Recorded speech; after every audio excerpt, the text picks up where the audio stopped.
先吃点水果，休息一下再工作吧。你先放那儿吧，我一会儿自己吃。你看着我正忙着呢吗？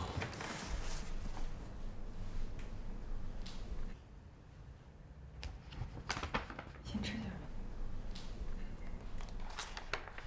你要没事的话，就出去逛逛街，别在家影响我工作。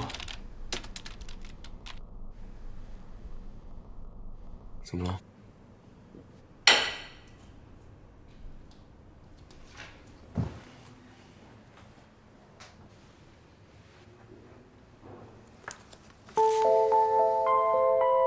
景天卫，我给你送水果，让你休息一会儿，关心你。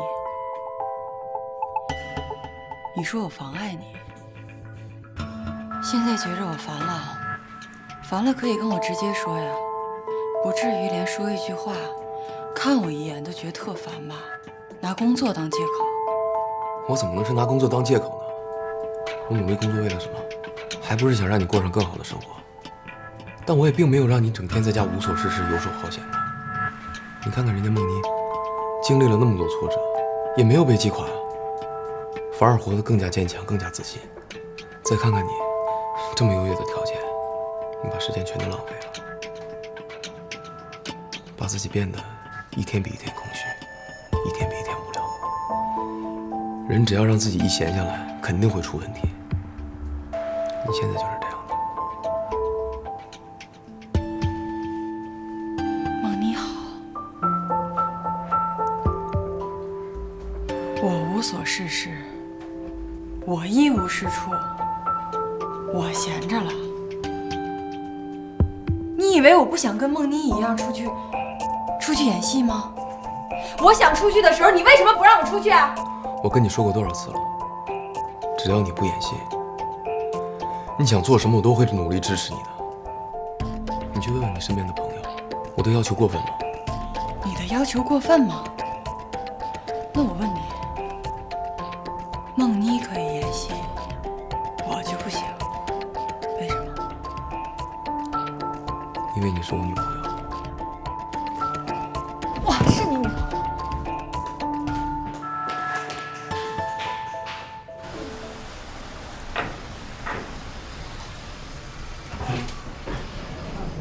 Hello， 欢迎金哥。你好，何志你天。好，大制片人还见了，好久不见。好久不见。走，走。王宇，把东西都拿起来啊。嗯。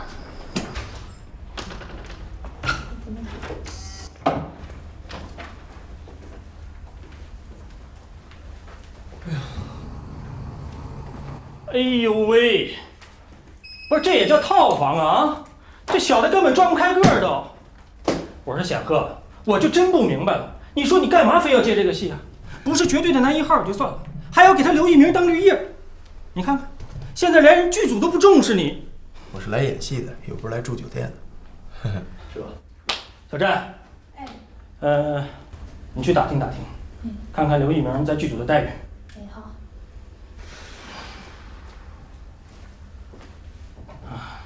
哥，我这儿呢有助理陪着就行。啊，什么意思啊？要赶我走？没有，你不是公司好多事儿呢吗？你在这儿陪着我，你又没犯过工作，我有助理陪着就行。不是我说你显赫，这么多年你一直都是这么幼稚。幼稚也好，不长进也罢，反正这个应该不是我走到今天这步田地的关键。嘿呦，我听你这话里有话呀。那你说什么是关键？哥，你心里应该比我清楚。刚打电话过来，刘一鸣跟你说鼻子比较大一点。你先把我行李拿我房间去。哎，好。显赫，你看你就幼稚吧。人家刘一鸣同样是男主角，可人家呢？人家住的套房大多了。不行，谁让我是你经纪人呢？我要找他们好好交涉交涉。哥，我来这儿就想好好工作。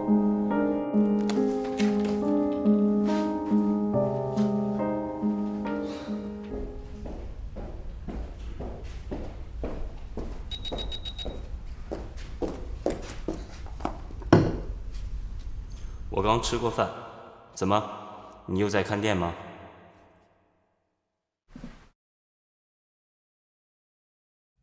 你好，小贝。近来你好像比较悠闲。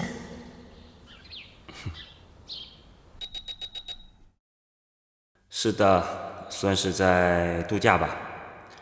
那首歌啊，我还没有写完。不着急，我是不是应该先回答你上次提出的问题？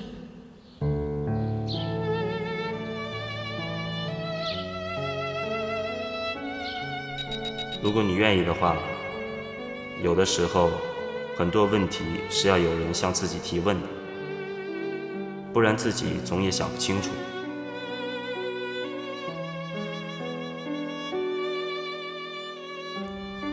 我对那位月亮男孩，我想他是我有限的人生中见到过的最完美的男人。你会感到温暖、踏实，真的就像月亮。无论春夏秋冬，它都只会带给你愉快的感受，不会冷若冰霜，不会炙热灼人。你的评价会不会太高了？一点都不，甚至还不够。甚至别人都不会相信，天底下居然会有这样完美的人。我记得你说过，他也冲动到在你们谢幕的时候上台打人。泥人还有个土性呢，更何况一个血气方刚的年轻人。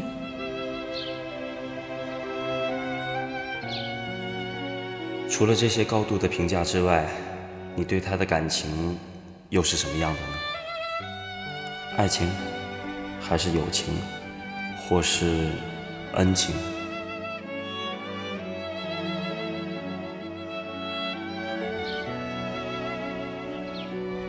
也许都有吧，似乎还不止这些，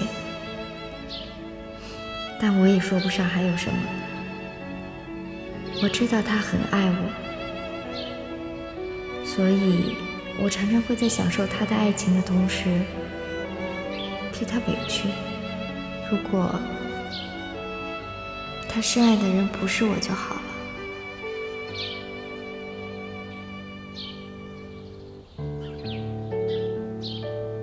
今天呢，我代表咱们剧组主创欢迎显赫正式进场。客气客气。不过咱导演是这样，导演因为临时有个很重要的会议要参加，所以暂时回不来。但是呢，他委派了我，同时也委派了刘一鸣代表所有的全剧组的主创，欢迎你的到来。当然还有金哥的到来。行，兄弟，这回看了这个角色，喜欢吗？喜欢，这回这角色我觉得真不错，特别丰满，很厚实。当时导演跟我说呀，他觉得这个反1号的角色，从某种元素角度来说，更胜于男1号，所以我就后悔了。我说我当初怎么没挑这个角色呀？是不是啊？对。打一个比方讲吧，其实他这个角色呢，就相当于《射雕英雄传》里面的杨康。没错。虽然他是一个坏人，但是最后赢得了很多观众的喜爱。你这么一说，我觉得也挺像的。所以我当时我还想，就关于造型的事儿，可以稍微往邪一点的感觉，就邪恶的那种。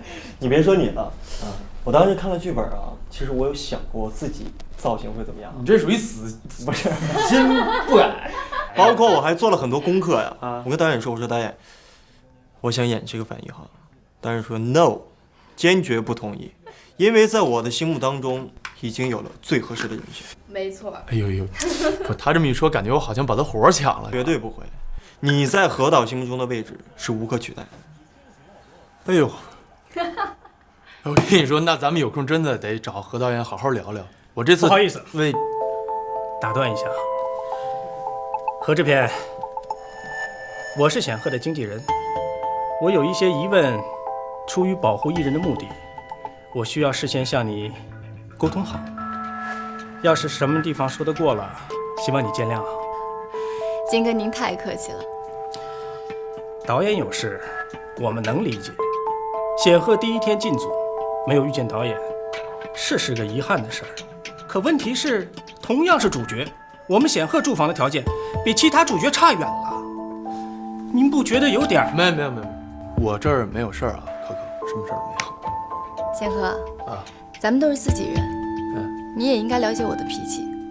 我这个人向来对于工作的事情是公事公办的。金哥，我们的合同都是双方商定好的。您现在对我提出这个问题，是想说我没有按合同办事吗？合同是合同，你看看他住房，没有事儿，我没有任何事儿。可可，我就是表明一下我的态度。金哥，我说过了，咱们这儿来演戏的，有个地方住就可以了。一下我忘了要说什么了也，那咱们就一会儿再聊吧。我这刚来，行李也没收拾，我得回去弄弄行李。一会儿我订了饭局，一会儿给你打电话。好，那我就先回去了啊，拜拜，大纸片人。行了你，一会儿见啊，一会儿见啊。哎，显赫，显赫，显赫，显赫，我话还没说完呢，你走什么走啊？有什么可说的呀，金哥？这社会不就这样吗？谁大听谁的，不对吗？不是，你听我说。那个金童是不是见不得我们高兴啊？显赫刚刚来了兴致，他就拿话恶心他，居然还拿话恶心我，这不找我收拾他吗？久违的感觉，好久没有听到何妈妈这么啰里吧嗦的抱怨了。少说风凉话。我看显赫也挺有脑子的，干嘛还跟着他呀？难怪这2年盛传说苏显赫难伺候，事情多，还不够敬业。你知道最过分的是前段时间参加了一个慈善活动，居然暗地里按照商演去收费。从今天这个情境看啊，这些不靠谱的事儿10有8九都是那个金童搞的鬼。你说他干嘛那么听他的呀？这也不能怪他，我相信啊，他有他的难处。金童应该算得上是显赫的伯乐，但是可以肯定的是，这回显赫他来参加我们这个戏，他是想通过这个戏还有这个角色打一个翻身仗。所以呢？所以对待好兄弟，我们应该拉一拉，帮一帮，而不是把他推开，这样对他、对我们、对这个戏都好。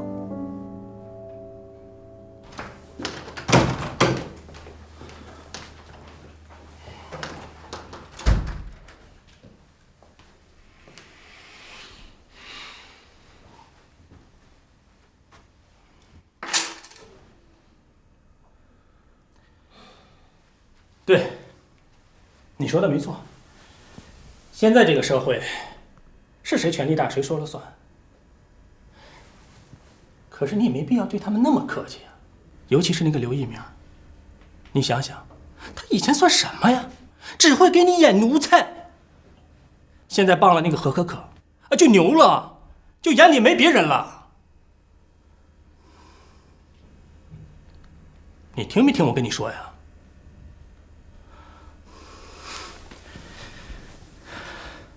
行，苏显赫，你现在翅膀硬了是吧？学会忘恩负义了是吧？越来越不把我这个经纪人当回事了是吧？没有，哥，你对我的好我一直记在心里边了。如果不是因为这个，哥，咱们当时接这个戏的时候，你和我都知道刘一鸣是男1号，然后咱们决定来接的，对吗？是因为你和我都知道这个戏是我唯一有可能打翻身仗的机会了，对不对？如果我不接这个戏，我怎么翻身？如果我翻不了身的话，公司会在我这个马上就废的人身上再花一点点精力吗？不会吧。再说难听一点，哥，我要是不好了，你能得到什么好处吗？那可不一定。跟你说句心里话，显赫，一个经纪人永远不会靠一个艺人打天下。如果你不行了，我还有其他的艺人。只是显赫，你知道吗？你是我作为经纪人一个里程碑，我当然希望你永远闪闪发光，永远屹立不倒。更何况，在我的心里，我一直把你当亲弟弟一样看待。你单纯，你幼稚，你看不清人心的复杂。要是刘一鸣他们存心对你好，我干嘛非得拦着？难道我要存心害你吗？那你想让我现在怎么办呢？住不上大套房，所以咱们就辞演不干了，是吗？那我在这个圈里的名声不更大了吗？是不是？你好，哎，好，我马上就下来。好嘞，拜拜。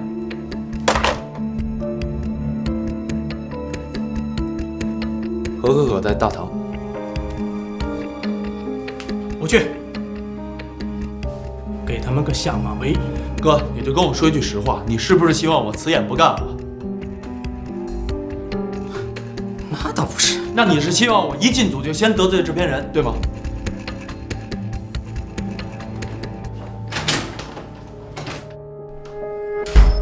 小三峡胜似三峡，山比三峡险；小漓江胜似漓江，水比漓江清。二哥，你知道我说的这是哪儿吗？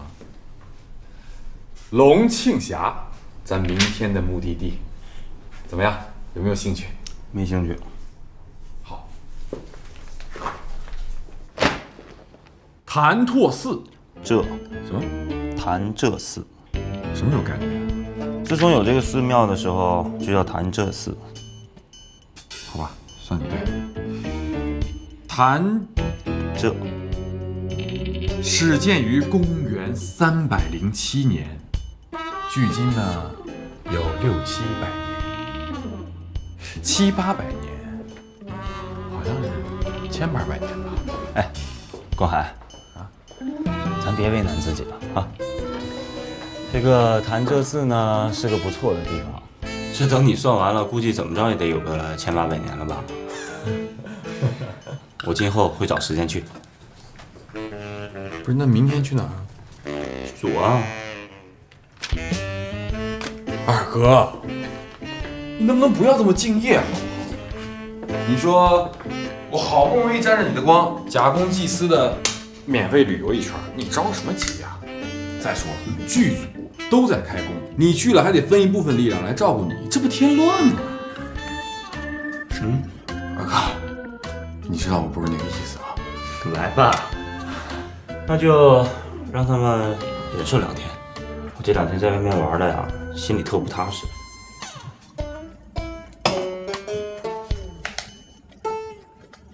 二哥，头2天我看你在电脑前面忙活，你的工作都做完了吗？没有啊。没做完就在这做，这儿环境又好，我又不打扰你，咱做完接着玩，怎么样？我那工作又不挑地儿，有个电脑就行，放心。那你什么意思呀？明天还是要回去？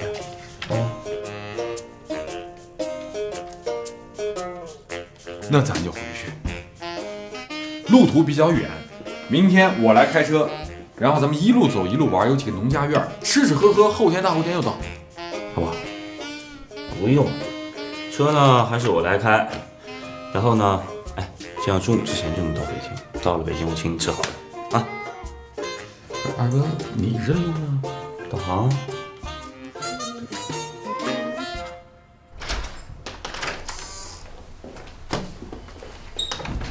哎呀，贤鹤，看来你今晚喝得挺高兴啊！啊？哎呀，到底是同学。金哥，你觉得他像你说的似的还记着仇呢吗？哼，我说了吧，怕你不高兴。哦，反正我还是不放心。我就不明白你老瞎担心什么呀？我听他们俩人在酒桌上聊天吧，就一个感觉，他们俩心里压根就没瞧得上你呀。你干嘛老把别人想那么坏呢？你懂什么呀？越是对你微笑的人，你就越得提防。行吧，我累了，我想早点睡了，你也早点回去休息吧啊。贤鹤，我告诉你，你别听他们话说的那么漂亮，只要导演1天不来看你，只要这个房间一条不调，那他们就是在纯忽悠你。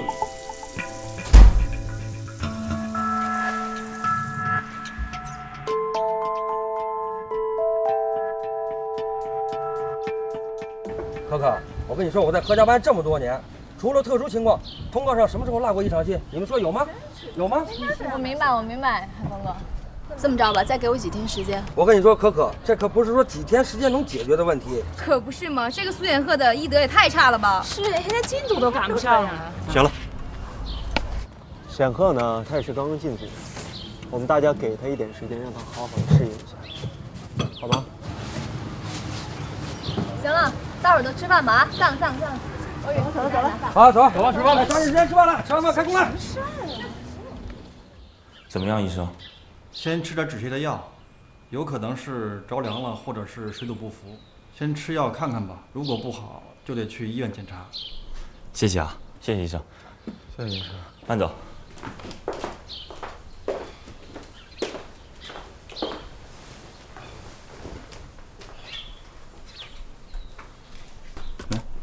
先把药吃了。待会儿吃。怎么了？你先放那儿吧。怎么了？又来了。慢点。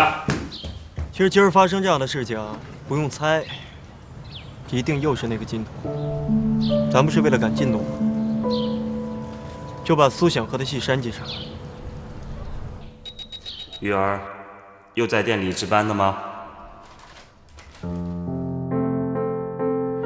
Hello Muse， 哎，你现在倒像是一天到晚游泳的鱼了，总在网络上游来游去，羡慕你有闲。是不是觉得我有点不务正业，偷得浮生半日闲嘛？对了，晚上还有演出吗？这一轮演出明天就算结束了，所以今天开始我换成晚上去店里值班，白天就可以在家写剧本了。 状态如何？刚开了一个头。我很好奇哦，会是一个什么样的故事呢？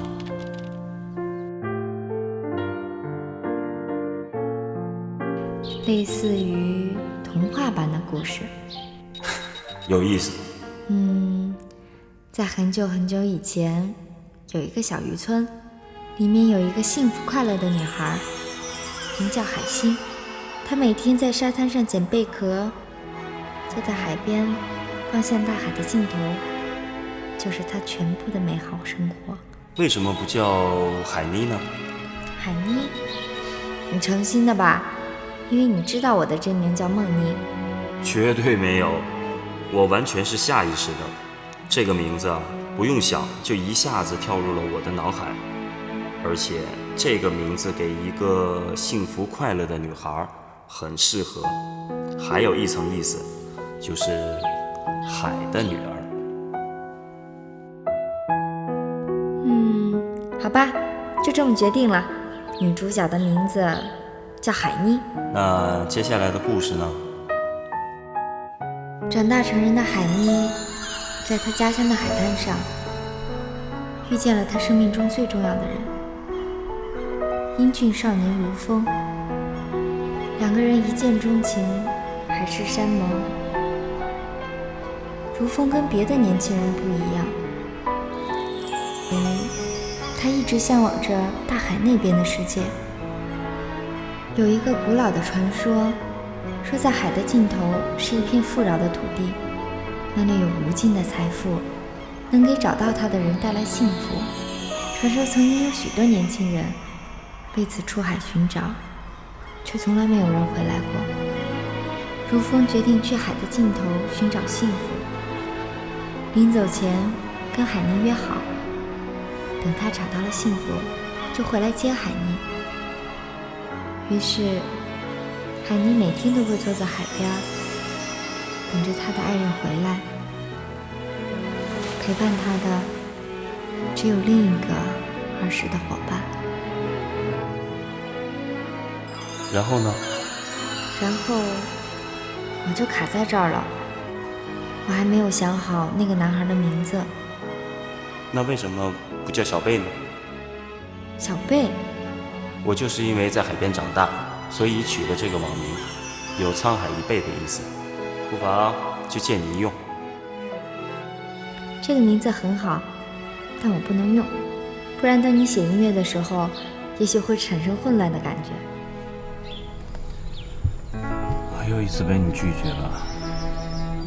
有了，就叫他小严吧。风是自由不定的，岩石是坚实稳定的。这2个名字本身就像他们2个人的性格。太好了，小严，我喜欢这个名字。我说啊，你就不能尊重一下我们的工作人员吗？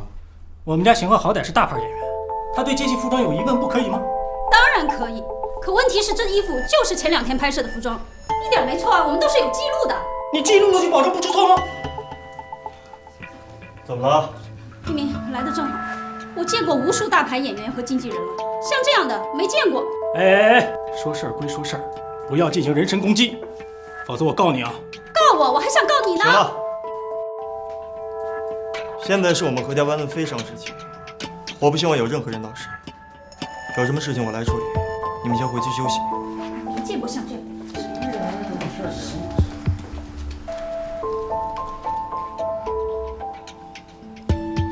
你也可以先休息一下。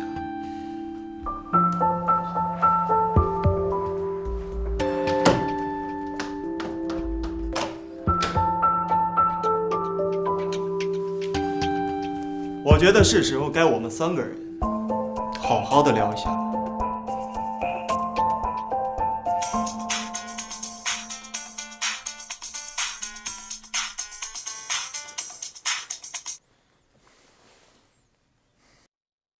哪位？你怎么了？怎么这个事儿啊？今天算是挺过来了。真不容易啊！用的什么招啊？本来没招了，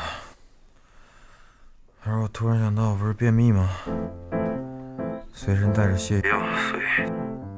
你不会吧？你不会吃了那药吧？不止吃了泻药，我把冰箱里能吃能喝的酸奶、啤酒全往肚子里倒，总是不把自己弄死不算完那种惩罚。辛苦你了，关海，我知道这次难为你了。没事，挺得住。刚刚当着剧组的工作人员，有些话我没说出来。与其毁掉2根顶梁柱，我宁可挖出蛀虫。就是说，现在有2个选择：第一，要么你可以选择离开何家班，我可以找其他人代替；要不你就踏踏实实的留在剧组拍戏，从此以后不要再惹任何麻烦。贤鹤，别担心，都拍这么多天了，说换就能换的。你还记得当年我和显赫一起拍那个《青天外传》吗？我的戏拍的可比显赫多，可是说换也换了。贤鹤，这你亲耳听到的吧？你这回知道他憋着什么心思了吧？我想问你们2位一个问题：你们觉得人生宝贵吗？你想说什么呀？我想说，人生真的很短暂，何必要把时间浪费在找茬上？你是说我们找茬喽？我这不叫找茬，我是在为了工作。咱们这个戏事无巨细，所有的方面都希望做到完美，这不是你提的要求吗？那你觉得我们的工作还有什么做的不完美？我觉得很多地方都不完美。首先，导演到现在我就没见着，我拍了这么多戏，我头一回见着是由一个2把刀。2把刀，我来说哥，是由一个非专业的人一直在这儿拍。何导人呢？我来这儿没见到何导。如果说让你练手，没问题，告诉我呀。第二，咱俩戏里是同岁嘛，到现在为止化出来的妆，我比你老10岁，你不觉得吗？第三，我不知道服装组为什么对我有那么大意见，我也不知道是他们的功课有问题，还是我真的记错了。总之，我想说的是，他们不专业，太不专业了。那我就回答你的问题，我的确是个非专业导演，甚至连2把刀都不会。但是不管每一场戏、每一个镜头，我都是严格按照导演的要求来做的。我只是一个传声筒，我只是做执行。第二，你说何家班不专业，如果你能在国内找出一个比何家班更专业的班底，你就去跟他合作。我不相信你能找到第2家比何家班更专业的。好，我不管之前圈内传出你什么不好的消息，我不会对你有任何的惩戒。但是我相信你，如果今天离开这个剧组，从今天开始，没有第2个剧组敢用你。哎呦，吓唬我们喽！我没有在吓唬你们，我在很真诚的跟你们说话。行了行了，咱们就说眼前这事儿。就算显赫他记错了，那几个化妆组的人也不至于反应那么激烈吧？他是个演员，一天工作下来很辛苦啊，这难免有些失误，那怎么了？对于这件事情，的确是我们工作人员做的不到位。金哥，显赫，对不起。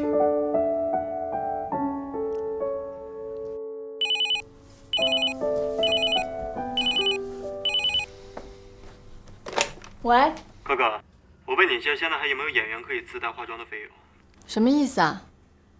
我已经把那个预算交给资方了，你现在讲的话，可能性很小吧？要从我片酬里面扣吧。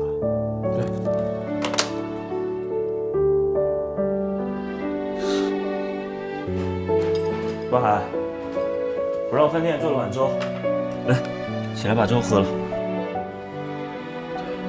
我是不是可以归队了，老大？关海，关海，二哥，我快死了，二哥，你胡说什么呢？要死之后，关海，冰冰会不会哭？冰冰会不会哭？关海，来，快坐，来起来，好来。妮子，女人呢还是不能太操劳了，不然老得快。这男的女的都会变老，自然规律，谁都改变不了。以前在海州的时候，我俩多年轻啊！咱俩现在也不老呀。现在我是觉着心老了。妮子，你还记着吗？以前我俩在海州的时候，经常一起去海边那个大排档，还有的时候半夜起来一起去聚美优品网上抢化妆品。咱俩现在也可以上聚美网上抢折扣化妆品，也可以在沙发上打个滚儿。其实我觉得呀，有时候快乐真的是自己争取的。是呀，可是我现在很少找到以前的那种感觉，很多事情已经回不去了。冰冰，你今天这是怎么了？怎么突然感慨起来了？是不是跟江天伟吵架了？也不全是，我最近也不知道自己怎么了，总会想起以前我们在一起的时候，也总会想起关海。我以前做了那么多对不起他的事儿，不过现在说对不起也没什么用了。妮子，有的时候你感觉自己拥有了一切，实际上你却失去了很多很多。冰冰，你还记得吗？在海州的时候，跟我说，你最大的愿望就是能跟关海一起有一套属于自己的大房子。是呀，现在大房子是有了，可是我现在却觉着，只要是能跟自己心爱的人在一起，即使是住在小房子里，也觉着温馨快乐。那个时候我跟关海在一起，要什么没有什么，可是我总觉着一点都不缺感情。他总是想着我，爱着我，永远是围在我身边转。冰冰，其实志恒，我在店里呢。什么？不烧不烧。怎么样，医生？可能是肠炎，本来是小问题，被你们拖的时间太长了。不过没关系，打打点滴就好了。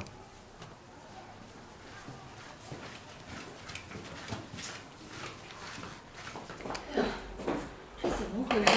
突然变得这么严重了？我也不知道，突然就这样了，给我吓了一跳。哎，找到一鸣了吗？哇，我一直给他打电话，他都没接，估计在拍戏，空了就跟我们回了。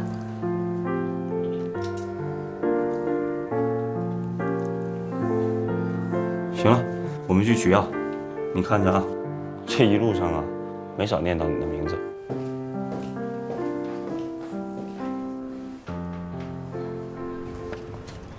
怎么样，老刘？这你觉得还行吗？可以上吧。好。行啊，你俩现在越来越默契了。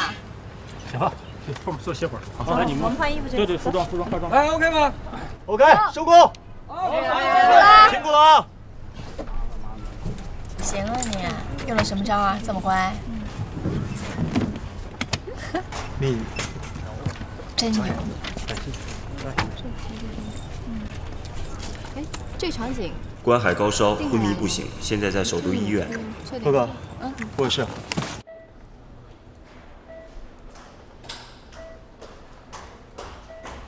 志哥。哎，一鸣。关海怎么样？烧还没完全退，但是应该没有大问题，进去看看。走。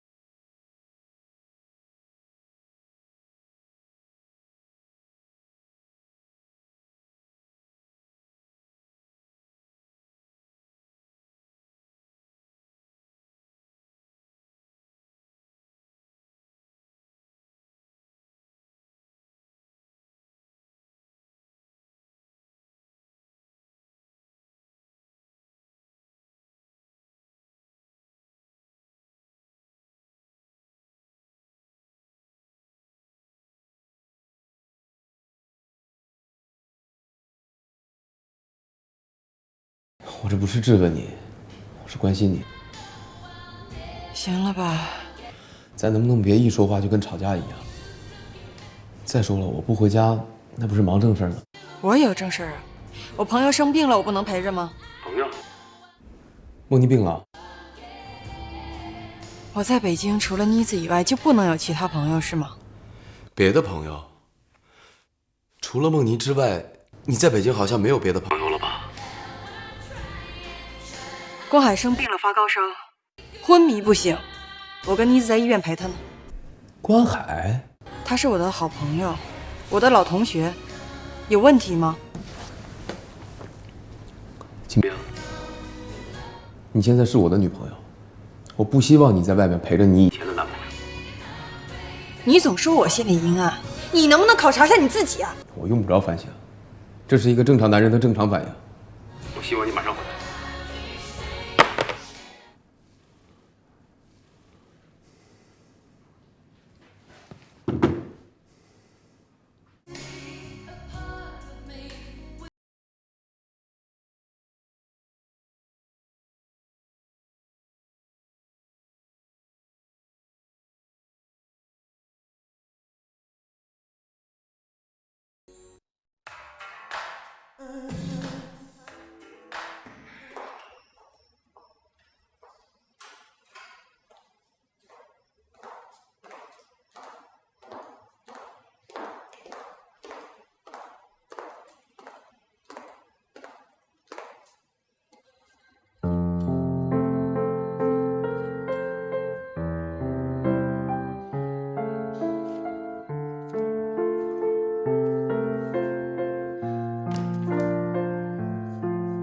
这些年我们一直都很开心，可最近总是吵吵闹闹的。为了不伤害我们彼此之间的感情，我觉得我们应该给彼此一些空间，让大家冷静下来。今天晚上正好我去欧洲出差，我们可以利用这段分开的时间，把事情考虑清楚。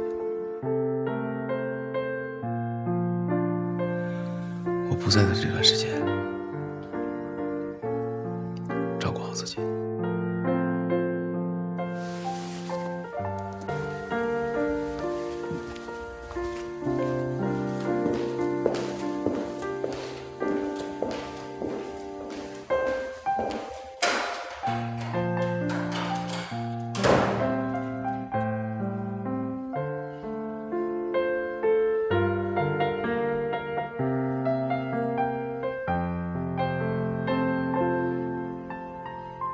何导，您明天到了现场之后，只要负责坐在监视器的后面就行了，其他事儿都交给我们来办。张志恒来了之后，我们就会告诉他说您这2天身体不舒服，说不出来话，就让执行导演在现场帮您喊就可以了。还有，明天他来了以后，不管问您什么，您只能说1个字儿，多半个字儿都不行，只能说好。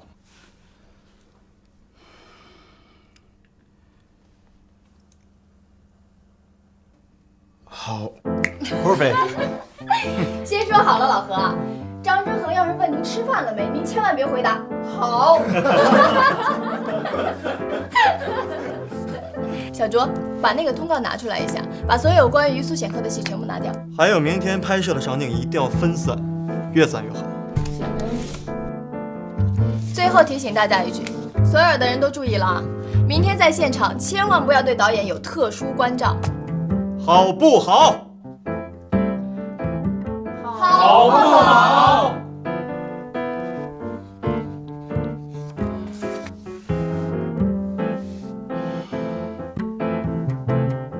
滚！